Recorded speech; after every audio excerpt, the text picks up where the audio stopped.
Los mexicanos todos tenemos una profunda convicción.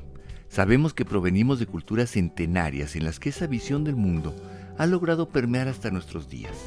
Nuestro pasado histórico, quizá como muy pocos países en el mundo, marca también la idiosincrasia del México de hoy y un orgullo permanente. Pero la preservación e investigación de estas raíces no es cosa sencilla.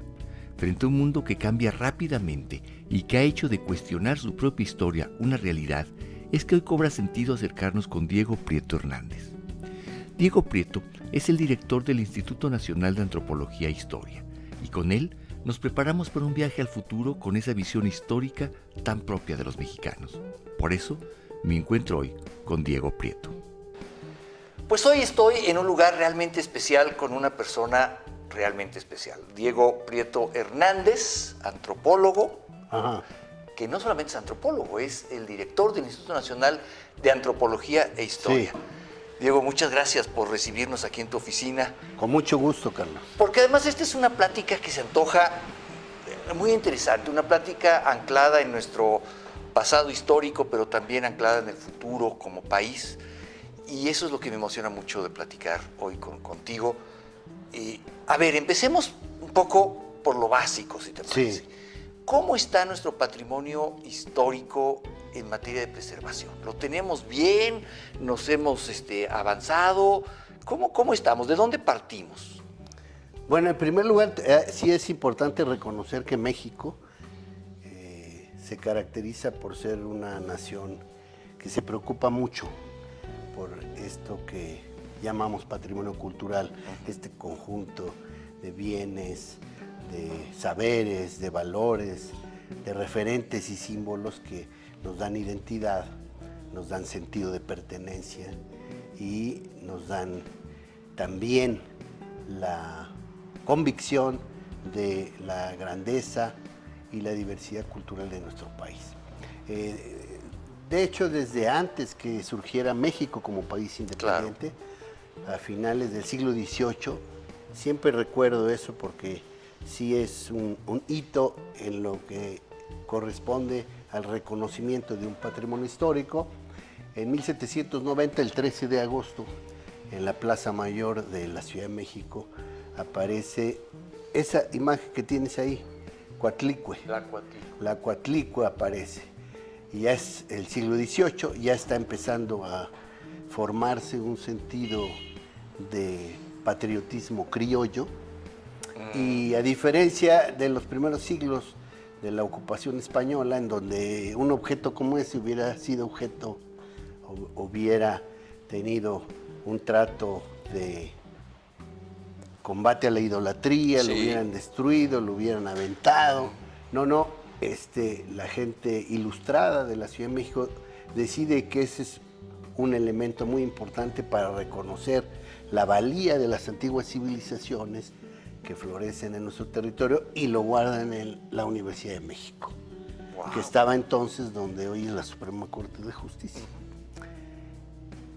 Poco más tarde, en diciembre, igual en la Plaza Mayor aparece nada más y nada menos que la Piedra del Sol. La otra. Que popularmente conocemos como calendario azteca. Y la gente se asombra, sabe que ahí hay un saber que debe ser estudiado y que debe ser protegido, y entonces decide también la autoridad de la ciudad colocarla en el costado poniente de la Catedral Metropolitana, a la vista de todos, como una especie de muestra del orgullo del pasado. Pero a ver, esto que nos estás contando dista mucho de la idea que tenemos tradicional de vinieron los españoles a destruirlo todo y a borrar todo vestigio no, lo que pasa es que aquí ya no son los españoles los que hacen eso, son los criollos. Pero eso... Los criollos que ya están en un proceso de deslinde en relación con España. Okay. En realidad, gran parte de la independencia es impulsada y catapultada por ese patriotismo de los criollos que se sienten disminuidos porque tienen derechos, claro, políticos limitados.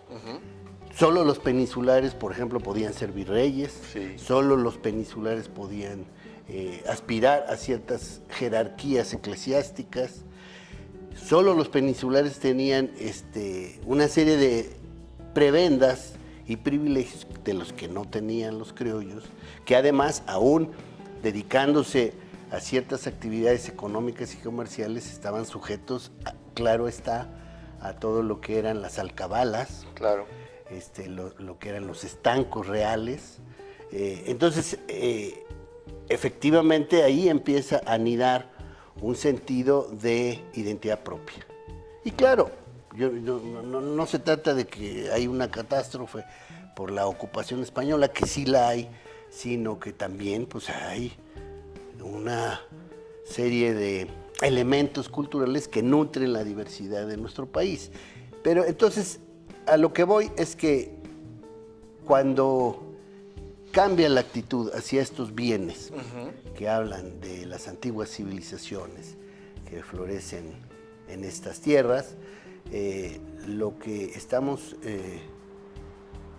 evidenciando es que hay una preocupación por cuidar. En esa época no se le llamaba exactamente patrimonio cultural, pero se le llamaba tesoros y antigüedades. Okay. Incluso hay disposiciones en el virreinato de la Nueva España que prohíben la exportación de tesoros y antigüedades.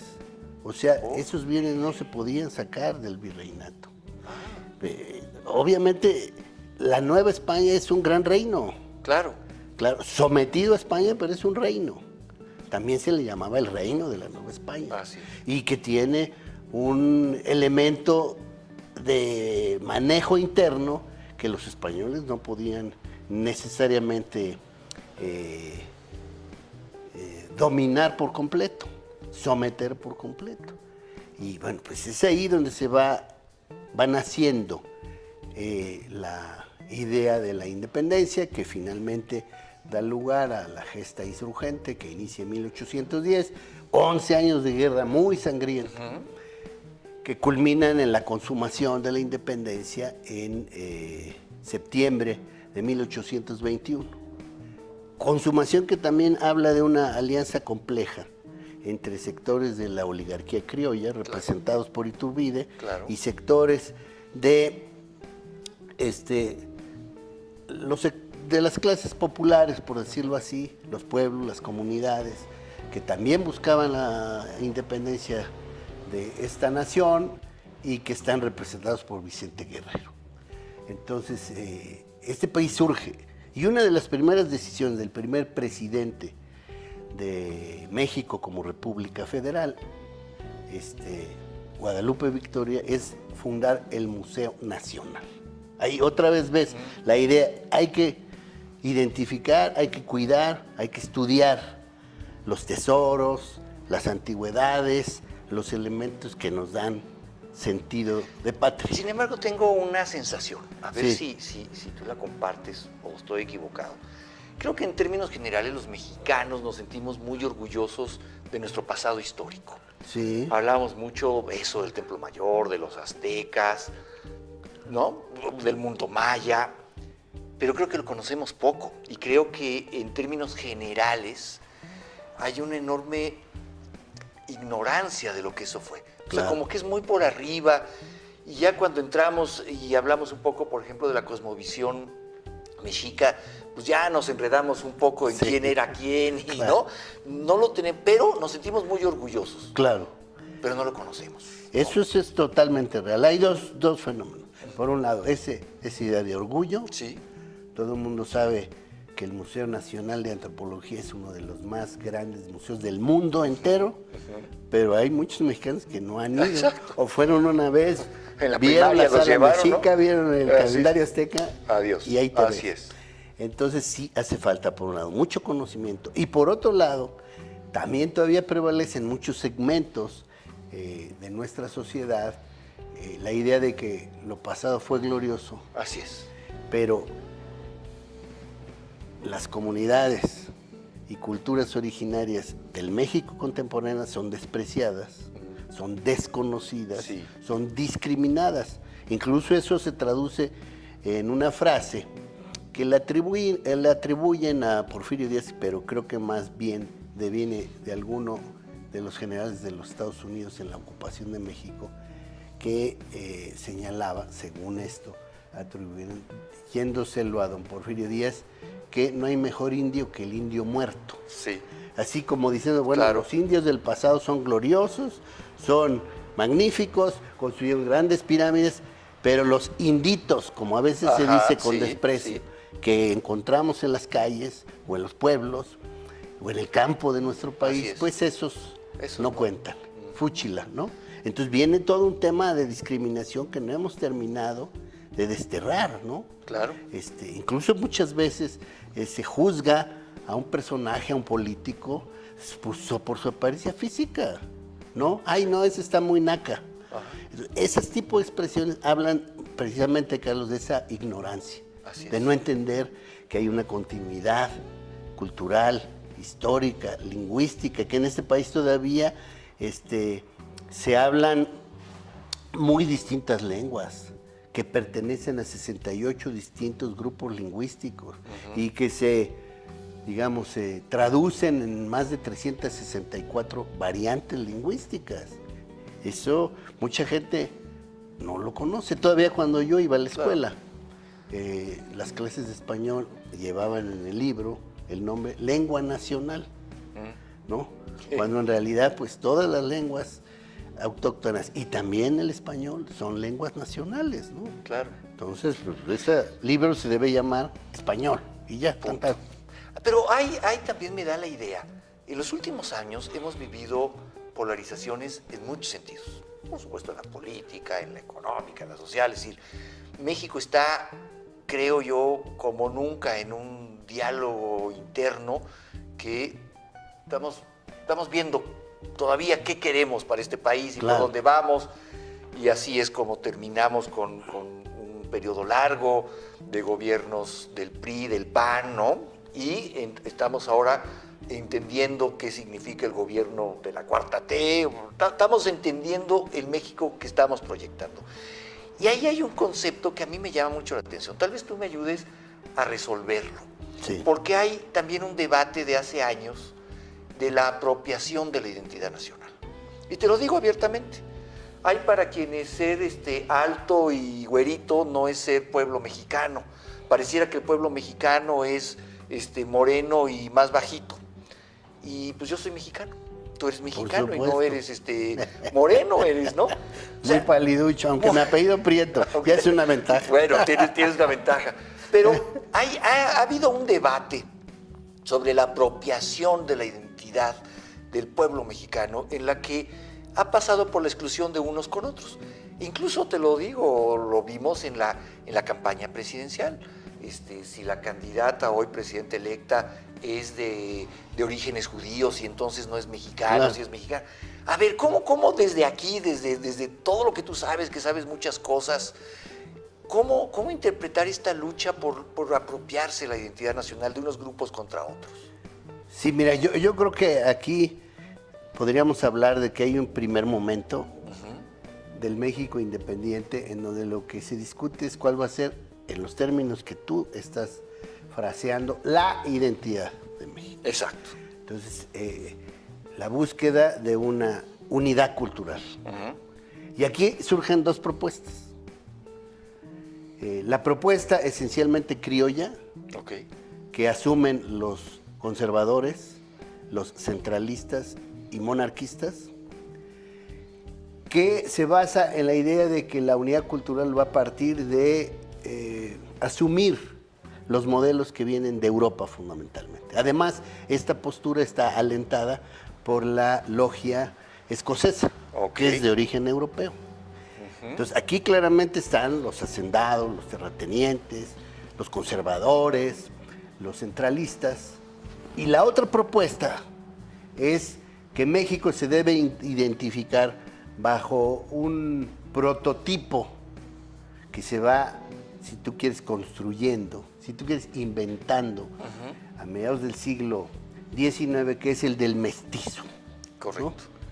Guillermo Prieto, que no es mi antepasado, pero ojalá lo fuera, porque Sí. es un gran personaje, tiene toda una serie de disertaciones literarias sobre el mestizo, sobre la mestiza, que da lugar a la figura del chinaco y de la chinaca. Entonces, el mestizo es esa figura que no es indígena, no es europea, no es española, sino resultado de esa convergencia. Claro. ¿Qué pasa? Habla mucho de eso, El discurso de lo mestizo llegó a tener una fuerza increíble. Oh, sí. Digo, yo cuando fui a la escuela nos dijeron que éramos mestizos, aunque estuvieran güeros, prietos, chaparros, altos. Todos éramos mestizos, no había bronca, ¿no? Y el mestizo era, digamos, el prototipo mexicano que hablaba español, que se identificaba con Pedro Infante, con Angélica María, ¿no? Así, se van construyendo además paradigmas. Claro, claro. Sin embargo, esta sensación, esta búsqueda de esta, digamos, unidad cultural, de esta suerte de homogeneidad o homogeneización cultural y lingüística, porque además todos nos íbamos a comunicar en español. Claro. ¿No? Si hablabas náhuatl, oye, pues en español. Si hablabas zapoteco, oye, pues en español. Claro. Entonces, eso empieza a quebrarse en la segunda mitad del siglo XX, sobre todo cuando empieza México a confrontar con la presencia, la persistencia y la permanencia de una serie de identidades culturales distintas, que no se asumen mestizos, que no se reconocen en el español como lengua materna, que tienen otros sistemas de gobierno, de organización, de ritualidad, de religiosidad incluso, porque la religiosidad indígena y popular pues es diferente a la de los sectores mestizos. Claro, claro. Entonces, ¿qué es lo que ocurre? En 1992, precisamente en el año en que se están conmemorando los 500 años de lo que llamaría Miguel León Portilla el encuentro de dos mundos, o lo que llamarían algunos movimientos de aquel entonces 500 años de resistencia indígena, negra y popular. Sí. Entonces, gracias al aporte muy importante de un antropólogo al que vale la pena recordar, Guillermo Bonfil Batalla, que en esos años ha producido una célebre obra, México Profundo, en donde señala que hay una civilización negada, que bajo ese discurso del mestizo, lo que se nos hace creer es que somos occidentales, todos, hispanoparlantes. Esa era la idea del mestizo. Y entre blanquitos y morenitos, pero hay más o menos todos ahí en el mismo costal. Insertos y aquí no es un problema, insisto, de la piel. Es un problema de la cultura. Ok. Cómo hay, insisto, regresando a Bonfil, toda una serie de comunidades que representan una vertiente civilizatoria que deviene desde antes de la llegada de los europeos a nuestro territorio, pero que todavía hace presencia. Evidentemente, como cualquier sociedad, habiendo cambiado mucho. Claro. Porque aquí en los fenómenos sociales, los grupos humanos no se mantienen estáticos. Hay continuidad, pero también hay cambio. Claro, claro. Entonces, en 1992 se decide incluir en la Constitución Política de los Estados Unidos Mexicanos la afirmación de que México es una nación pluricultural cuya condición se sustenta originalmente en sus pueblos indígenas. Originalmente, no exclusivamente.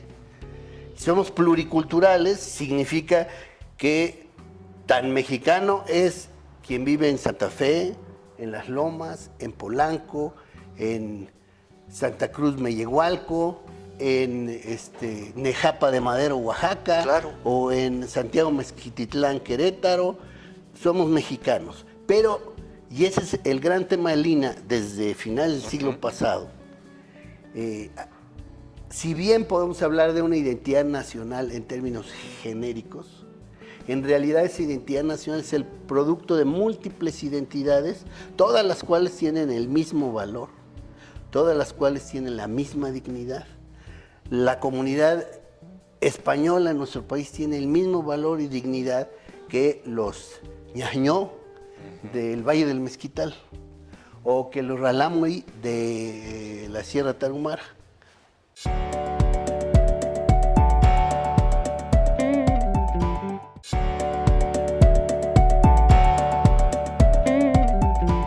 Ahora, bien, hablando de polaridades, sí, el problema es que no todas estas expresiones culturales, lingüísticas y sociales tienen la misma oportunidad de acceder a los medios de producción y reproducción de sus riquezas y a los medios para tener una vida decorosa y digna.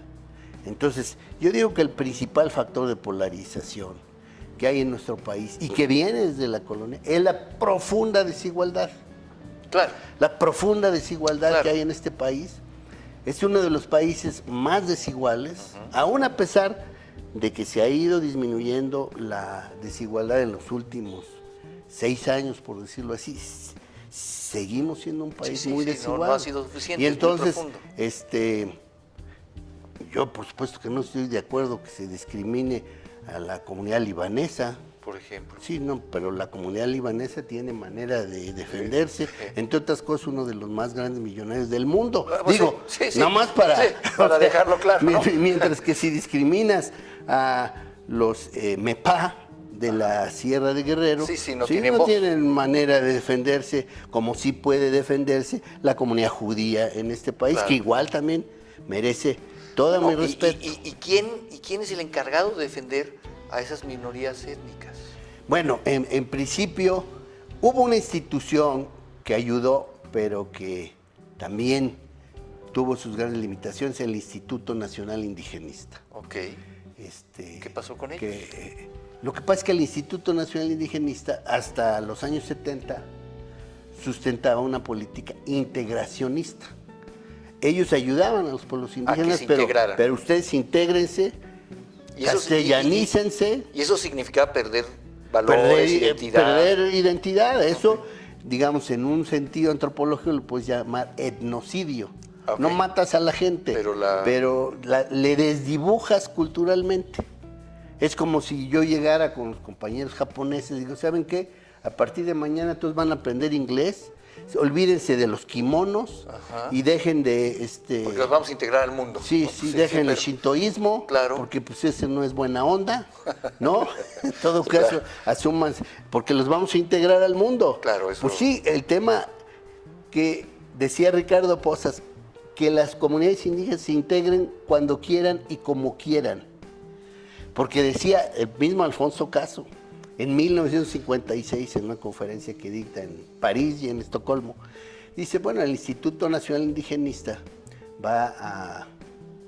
es una institución transitoria que va a durar unos 20 años. Porque se van a integrar todos. Porque se van a integrar, entonces ya no va a ser necesario un organismo que se dedique a atender la población indígena. Pero era como la reforma agraria que estuvo ahí años repartiendo tierra. Eso no funcionó. Claro. Pasaron esos 20 años y el Instituto Nacional Indigenista tuvo que duplicar los centros coordinadores indigenistas porque había más población indígena. Y desde 1960 a la fecha, el número de hablantes de lenguas indígenas no disminuye, crece. ¿Crece? Hay lenguas en riesgo, por supuesto, y en peligro yo oigo mucho eso de pero hay lenguas que tienen, como el náhuatl, 2 millones de hablantes. El náhuatl maya, en México. 1 millón. El náhuatl en México. Tiene 2 millones de hablantes. Hay lenguas europeas que no tienen ese número de hablantes. Sí, claro. Mira, te voy a dar un caso que nos platicaba Miguel León Portilla, un gran maestro de nosotros. Que me dio clases, ¿sabes? En la Ibero. No, un poderoso nahuatlista y estudioso de el mundo, sobre todo náhuatl mesoamericano. Entonces él decía que una vez llegó a la capilla de Belén, la que está donde se supone... Estamos hablando de Medio Oriente. Sí, ahí de Palestina, que ojalá estuviera en paz, pero bueno. Sí. Otra vez la discriminación, y pues aquí mi religión, ¿no? Entonces, es un problema universal. Entonces va a la capilla de Belén, y entonces en la capilla de Belén, nos platica, yo nunca he ido, hay un cuadrito con el Padre Nuestro en, según ellos, todas las lenguas. Entonces empezó a ver, ¿no? Pues sí, catalán, castellano, inglés, alemán, sueco. Entonces, ¿y la Madre Superiora dónde está? Pues ya, pues la cuidan unas monjas. Llega la Madre Superior y le dice, ¿y dónde está el náhuatl? Oh, señor, pues es que estamos hablando de lenguas vivas. Ah, bueno. Entonces le dice, pues el náhuatl está más muy vivo vivo que nunca. Hay muchos mexicanos que hablamos, porque él también, hablamos náhuatl. No, pero se trata de lenguas que hablen muchas personas. Y entonces le empezó a decir, mire, esta y esta y esta y esta, porque sabe mucho de esto. Claro. Lo hablan menos personas que el náhuatl. Entonces, pues no hay derecho. Y entonces, bueno, ya le dijo la monjita que no tuvo argumento, bueno, ayúdeme usted a traducirlo. Tradúzcamelo al náhuatl y yo me comprometo a poner. Pero a ver, ahí estás tocando también un tema que ha sido muy controvertido. Sí. El tema de los usos y costumbres, el respeto a los usos y costumbres Sí. de los pueblos originarios. Ajá. Y bueno, en principio parece una buena idea, pero luego nos enteramos que, por ejemplo, hay abusos a los derechos humanos. Estoy hablando, por ejemplo, del matrimonio de las niñas en algunas comunidades de Oaxaca, que de repente salen a la luz pública y dicen, bueno, es que esto está amparado en los usos y costumbres y así ha sido ancestralmente. ¿Hasta dónde entonces proteger la identidad cultural de minorías, pero hasta dónde también usos y costumbres hay algunos usos y costumbres que quizá haya que entender y modernizar desde otro ángulo, ¿no? Yo creo que aquí hay un consenso, incluso entre los pueblos indígenas, porque yo he trabajado mucho Claro. con ellos. ¿Quién Hay un si no consenso tú? de Claro. que en eso de los usos y costumbres, pues hay límites. Ok. Y los límites, en términos generales, están dados por dos consideraciones, por lo menos. Ok. Puede haber más, pero las dos principales tienen que ver con derechos humanos. No puede haber una costumbre que atente. No es que yo acostumbro matar personas. Sí, ¿no? sí, eso es ancestral. Que llegue pues sí, un arco, no, yo acostumbro cortar Exacto. cabezas, no Sí, denme sí, chance, sí, ¿no? sí, no. Entonces, los derechos humanos y lo otro tienen que ver con, sobre todo, los derechos de las mujeres. Por supuesto que no se acepta, y las comunidades indígenas están en esa lucha, como hay una todas. lucha, sí, claro. Una lucha para que las mujeres vayan obteniendo derechos y vivan en condiciones de igualdad con los varones.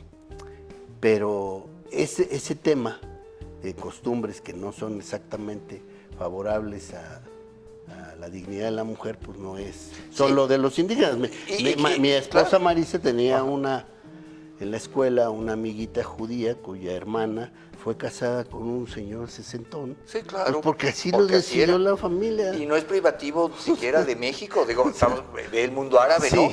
Y hoy las mujeres hablan del uso del burka. Entonces, o de yo creo conducir, que, pero claro. lo que las comunidades indígenas dicen es que déjenos cambiar, así como ustedes también tienen que cambiar por su propia iniciativa, déjenos a nosotros. Porque entonces aquí no es una relación paternal. Yo te voy a llegar a enseñar los de derechos humanos. No, mejor vamos a discutir cuáles son esos marcos. Yo he observado que en las comunidades con las que trabajo, ninguna persona está en contra de respetar la Constitución. Ninguna persona, porque además se ha dicho muchas veces, veo que en alguna comunidad indígena diga que hay que separarse de México. Como si quisieron separarse la oligarquía yucateca, la Casa Sí, Indígena, sí, se claro. quiso no hay ningún movimiento indígena que haya dicho, nos vamos a separar de México, vamos a ser el país de los mixtecos o de los zapotes. No. Entonces sí, insisto, sí hay límites, y yo creo que, como en cualquier cultura, hay transformaciones y cambios que deben darse. Pero también lo que hay que reconocer es que dentro de esas formas de organización, esas formas de vida, esa manera de estar en el mundo, hay muchas enseñanzas, porque también solo Claro. se ve, por ejemplo, Claro. es casualmente en los territorios indígenas donde mejor se conserva la biodiversidad. Las comunidades indígenas pueden relacionarse con los elementos de la naturaleza, pensando que también tienen derechos, los animalitos, las plantas, la montaña, los ríos. Es más, muchas veces para ellos son fuerzas espirituales que tienen agencia, Claro, que tienen capacidad de comunicarse con los seres humanos. Ahora, entonces se le reza a la tierra, se procura la siembra, se reconoce que el cerro es un ser respetable. Y luego otra, entre nuestras comunidades indígenas suele prevalecer un mecanismo, una economía que en antropología llamamos economía del don. Del don. Del don. Okay. Dar, recibir, devolver. Esa es Ok. como la regla ética de esa economía. Y esas economías se distinguen de la economía industrial, moderna, capitalista. Que solo es tomar, en ¿no? que es Sí. acumulativa. Exacto. A diferencia de la economía de la acumulación, que es la que rige a la sociedad capitalista de mercado, que también tiene sus virtudes, ¿no? Pero en lugares como Oaxaca, ¿qué prevalece? La economía del prestigio. Entonces, a través de la fiesta, a través de la mayordomía, Sí. las personas que tienen mayor cantidad de riqueza por X o Y causa, Así se dice. la redistribuyen a partir de hacer Esa la fiesta. es la función de la mayordomía. La función de la mayordomía y la función de la fiesta comunitaria es la redistribución. Son mecanismos redistributivos. Nadie se va a hacer extremadamente rico. O sea, sí hay ricos en comunidades zapotecas, por ejemplo. Claro. No se van a hacer, porque lo que no les interesa es acumular mucho.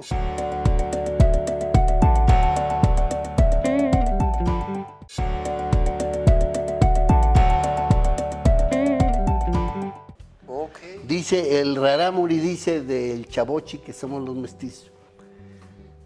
¿Cómo defines al Chavochi? Pues son personas que tienen dos características. Una, que hacen basura. Sí. Nosotros no hacemos basura. Todo el tiempo. No existe la palabra basura en el Rarámuri, porque todo es utilizable, Ok. reutilizable, ¿no? Y dos, que les necesitan juntar mucho dinero. Dice, Obsesivamente. el estamos en- Rarámuri, Sí. si junta lo que necesita para de aquí a un año, perfecto. Porque en ese año pues, me va a dar chance de juntar para lo del siguiente año. Entonces, no hay Claro, pero eso problema. visto desde Occidente, Pero, es- sí. eso es, a ver, debería ser más riqueza, Sí, ¿no? entonces es Porque- como absurdo, Claro. pero es otra lógica, o sea, es que por eso luego quieren hablar algunos sectores de una supuesta cultura de la pobreza y bajo el lema de que el pobre es pobre porque quiere. Porque quiere. No, nadie quiere ser pobre, pero si hay culturas en distinto. donde no es una obligación Ser rico. juntar, como diría Rarámuri, deja tú ser rico, yo creo que es buena onda ser rico, pero dice Rarámuri, dice, es que estos chavochi necesitan juntar dinero para toda su vida, para toda la vida de sus hijos, de sus nietos, o sea, Sí, sí, tienen sí. una cantidad de dinero que ya no se sabe ni qué van a hacer con ese dinero. Así es. ¿Para qué? O sea, lógicamente que eso también lo tenemos que retrotraer a cómo organizamos la economía, tal vez en una economía que sin dejar de ser productiva, creciente, Tenga ¿no? otro. Y hasta cierto punto, si tú quieres, acumulativa, hasta cierto punto, tenga también otros derroteros y sobre todo tenga como finalidad pues buscar el bienestar de la gente. Pero a ver, entonces hablemos un poco de futuro, porque la gran deuda de este país es con sus pueblos Originarios, ¿no? Ha habido muchos intentos por hacer algo, unos con mayor éxito, otros con mayor éxito. La cosa es que seguimos en deuda y seguiremos en deuda, creo yo. Pero tú que sabes de esto, ¿cuál es el futuro? ¿Cómo ves tú a estos pueblos originarios a 50 años en la vida nacional? Yo lo que veo es que se hizo una asociación inadecuada entre cultura indígena, pobreza, atraso económico. Así es. Parece que eso es Bueno. indivisible. Y los japoneses nos demuestran que se puede conservar Ajá. tradición, Sí. lengua, singularidad cultural, especificidad religiosa y ser moderno. Claro. Yo veo ya cada vez más compañeros en las comunidades indígenas que traen el celular, te metes al banco y hay un cuate que está hablando zapoteco y otro que está hablando purépecha. Pues yo los veo integrados a una modernidad menos desigual, menos injusta y más respetuosa de las diferencias culturales, ¿no? Que no sea un problema cómo te vistes, que no sea un problema el fenotipo de Claro. tu rostro, que no sea un problema la lengua que hablas, porque yo sí creo que la humanidad de manera creciente se ha ido dando cuenta que la diversidad cultural no es un lastre. Entonces, de la Segunda Guerra para acá, ocurre primero la gran preocupación por cuidar la biodiversidad. O sea, es preocupante que se pierda una especie, sea insecto, sea un ave, sea un reptil, sea un mamífero. Si se pierde una especie, se pierde un modo de vida. Pero eso es una preocupación muy nueva. Muy nueva. Sí. Y luego, y todavía más nueva, es la preocupación por la diversidad cultural, que ya ahora se expresa en cartas de la UNESCO, que es la Organización de las Naciones Unidas para la Educación, la Ciencia y la Cultura, que la diversidad cultural no es el problema, es parte de la solución, es una riqueza. Claro. Si se pierde una lengua, diría Miguel León Portilla, se pierde una manera de entender el mundo, se pierde mucho. Entonces, esa idea un poco pero por ejemplo, que emerge en el horizonte neoliberal después de la caída del bloque soviético. sí, No, pues ya todos vamos a ser iguales todos, sí. en una sociedad Todos vamos a hablar capitalista, todos vamos a hablar inglés, Claro. todos vamos a tomar Coca-Cola. Y empieza a romperse eso porque pues muchas naciones y pueblos dicen, no, yo la verdad pues es de que No. pues, no es mi tema, Claro. ¿no? Y además pues, nadie creo que se pueda oponer a hablar inglés, pero Sí, a lo sí, mejor pero los no, chinos no. pues van a decir, pues ahora saben que ahora lo que toca es aprender chino, pues también aprendamos chino. y para cómo van las cosas, No, creo que sí, como no terminamos van hablando. las cosas ya tenemos que empezar las lecciones.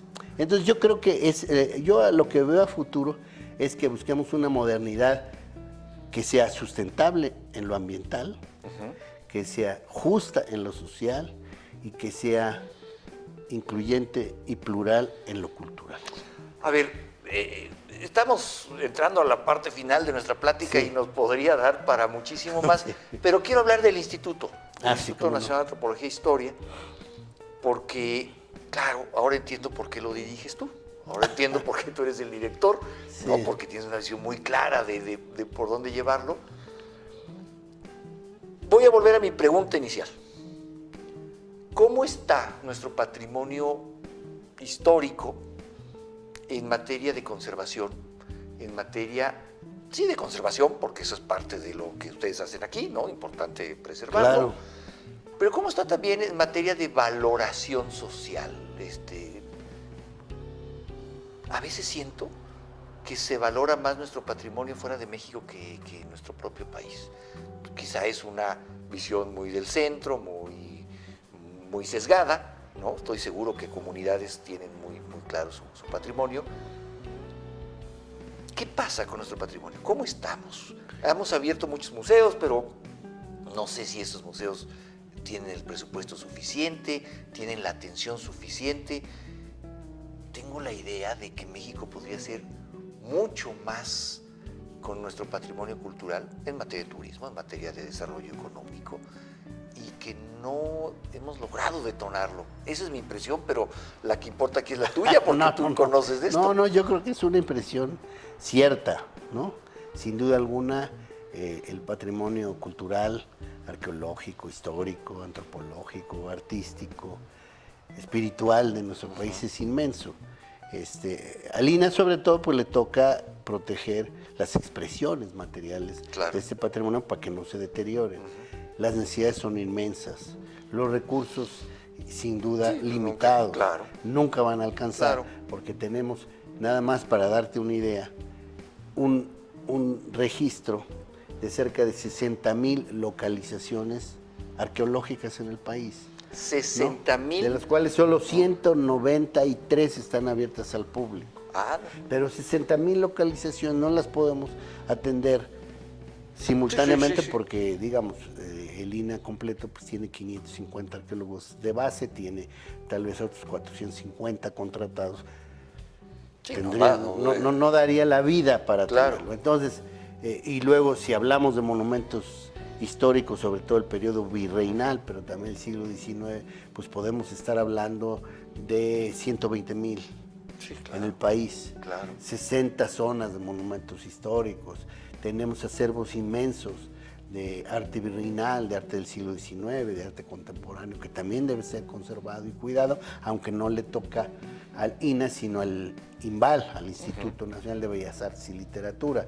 Entonces, ciertamente tenemos que redoblar el esfuerzo, ciertamente requerimos que las autoridades del Estado reconozcan la importancia de esta tarea, ciertamente, y eso lo hemos platicado con el presidente López Obrador, no es un gasto, él lo entiende bien, todo lo que se está haciendo en materia de arqueología en el sureste es una inversión, porque estos elementos a su vez detonan dinámicas socioeconómicas regionales, apoyan el turismo, favorecen que las comunidades... A ver, yo aquí tengo que hacerte la pregunta obligada, sí, ¿no? Que tú sabes que así tiene que ser. Claro. Y yo sé que tú tienes una respuesta muy clara, porque además la he leído muchas veces, pero a ver, el Tren Maya, Sí. famoso Tren Maya, ¿no? Un tren que va de ningún lado a ningún lado. Ajá. Y que ahí está, ¿no? A ver luego qué hacemos con ese tren. Ajá. No hablemos del tren, hablemos de las acusaciones de patrimonio cultural histórico que se ha destruido con la construcción del Tren Maya. ¿Se ha destruido o no se ha destruido? No, eso tú cuidaste mucho eso, ¿no? Rotundamente lo niego. Bueno, pero sí hay cenotes que fueron totalmente La inmensa devastados. mayoría de los arqueólogos negarían eso. ¿Sí? Los cenotes, pues, no nos corresponde a nosotros. Sí, sí, yo sé. Esa parte Pero hablemos de ambiental. patrimonio cultural. Pero en la parte cultural hemos estado muy atentos y no solo no ha habido destrucción, sino por el contrario, ha habido la oportunidad, la gran oportunidad de recuperar una inmensidad de materiales. Un poco como cuando de se hizo el metro aquí, ¿no? Sí, Que fueron el metro, pues, descubriendo se hizo, cosas, ¿no? Se sacaron muchas cosas y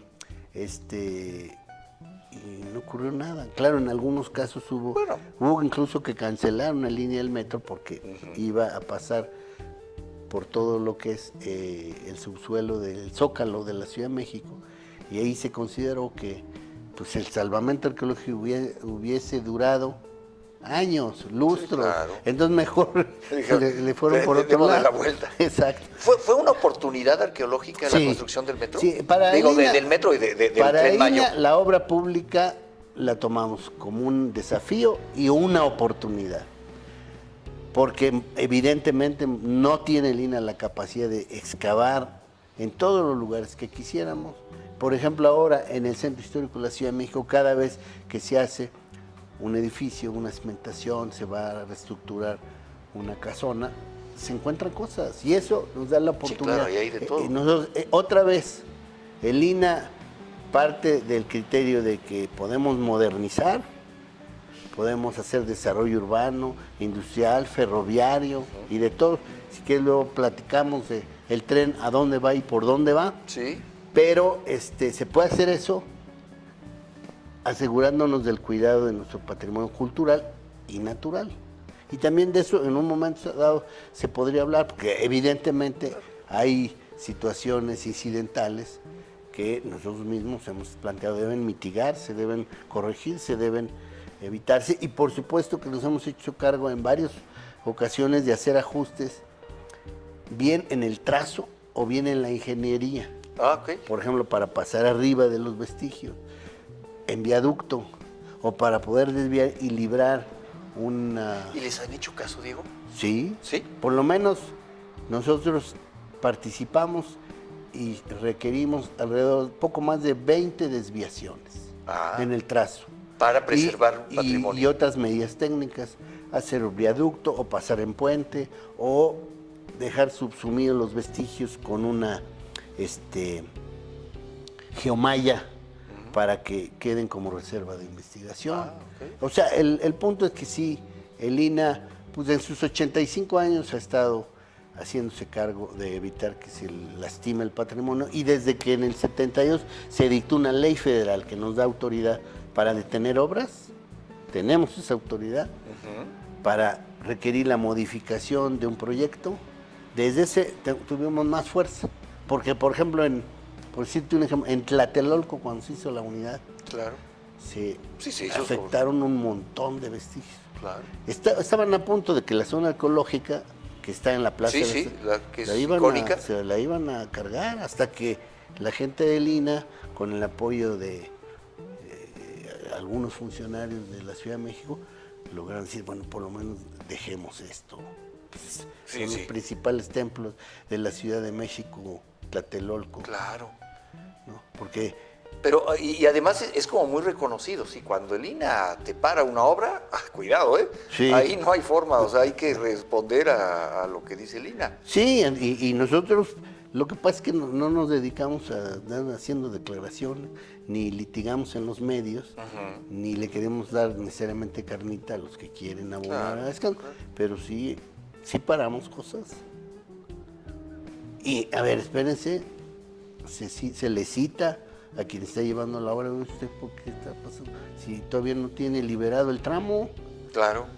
¿No? Wow. Entonces, espérese a que se libere el tramo y vamos a ver que se haga el salvamento. Hubo incluso en el tramo 7 un momento muy complejo, en donde los tiempos de obra exigían avanzar y el instituto requería más tiempo. Entonces, lo que se logró es que el presidente instruyó para que el instituto contara con más fuerza de trabajo e inclusive fuera reforzado por 500. ¿Tú veías eso con el presidente directo? ¿Tú ibas con el presidente y le decías, presidente? Cada 15 días.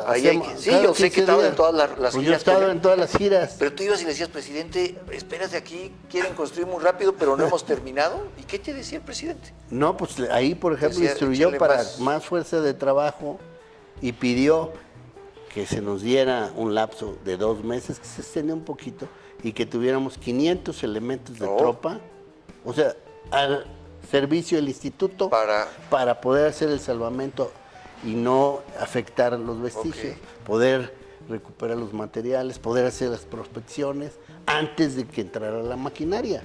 Y se logró. Es más, dicho por el presidente, dijo, nosotros tenemos que asegurarnos de que esta obra, que a lo mejor dura 100 años, no vaya a afectar obras que representan milenios. Oh, qué bien. Entonces, como que... Qué bien. ¿No? O sea, a ver, primero en tiempo, primero en derecho.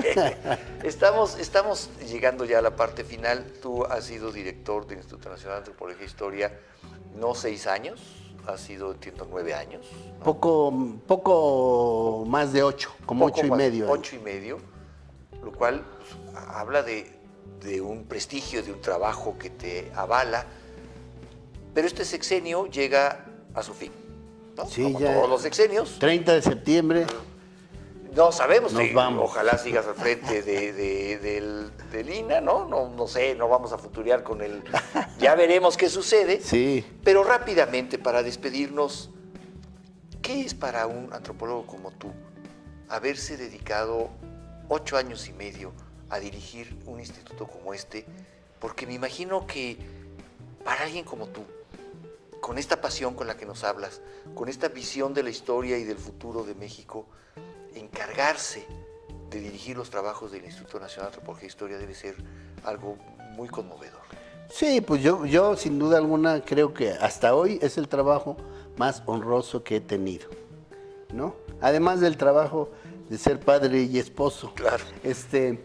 Pero en la vida profesional es el trabajo sin duda alguna que más me honra, que más me ha comprometido y que ha ocupado toda mi atención y todo mi esfuerzo profesional. Yo fui alumno de la Escuela Nacional de Antropología, fui profesor por horas en la Escuela de Antropología, llegué a ser investigador de tiempo completo del INAH, fui director del INAH en Querétaro, fui coordinador nacional de antropología, fui secretario técnico, conozco muy bien el INAH es mi vida. Pero también entiendo que pues uno debe enfrentarse a nuevos retos. Entonces, si me toca otro desafío, no estaré triste, al contrario. Siento que de repente puede uno estar contento en un nicho de confort, ¿no? Aquí no lo hago mal. Ya conoces, ya sabes. Conoce, la gente me quiere. Ajá. Otros no, pero creo que muchos de ellos sí, me quieren.